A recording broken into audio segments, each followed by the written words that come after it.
Berbicara tentang nikmat, seperti yang biasa sebagai penguat dan pengingat bagi kita semua, ada yang namanya nikmat hidup. Nikmat hidup diberikan oleh Allah Subhanahu wa Ta'ala kepada segenap umat manusia dan setiap makhluk hidup yang ada di dunia. Boleh saya berdiri, boleh nggak? Masya Allah, ya boleh. Ada yang namanya nikmat hidup. Nikmat hidup diberikan oleh Allah Subhanahu wa Ta'ala kepada segenap umat manusia dan seluruh makhluk hidup. Hewan pun hidup, manusia pun diberikan kehidupan oleh Allah Subhanahu wa Ta'ala. Namun seandainya hidupnya hanya sekedar hidup, maka hewan-hewan pun semuanya hidup. Kalau makan sekedar makan, maka hewan pun juga sama makan. Kalau bekerja sekedar bekerja, kerbau di sawah pun ikut bekerja. Maka seorang manusia yang senantiasa meningkatkan level kehidupannya untuk menjadikan hidupnya ibadah kepada Allah Subhanahu wa Ta'ala, maka inilah profil manusia-manusia yang terbaik.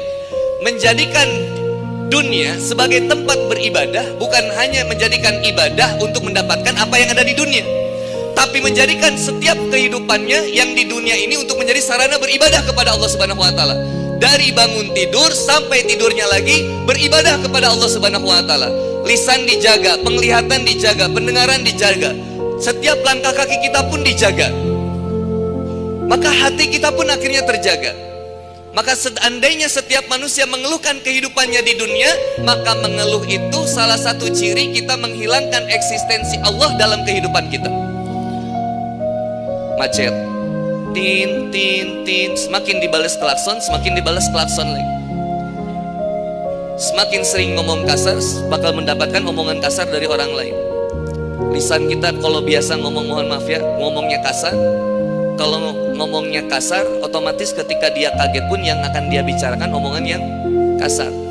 Tapi ketika sudah hijrah, akhirnya diganti astagfirullah, Allahu Akbar. Lisannya berubah. Dan ketika dia jangankan buat ngomong, buat mendengar kalimat yang kasar aja dia udah gak nerima, gak suka ngedengernya. Kenapa? Karena akhirnya sudah hijrah, berubah akhirnya, pendengarannya sudah berubah, gak mau ngedenger yang buruk-buruk. Penglihatannya berubah, gak mau melihat yang buruk-buruk. Hati pun akhirnya berubah, senantiasa menginginkan sesuatu yang terbaik dalam kehidupannya. Karena akhirnya dia menjadikan kehidupannya di dunia untuk beribadah hanya kepada Allah Subhanahu wa Ta'ala, bukan menjadikan ibadahnya untuk kepentingan dunia.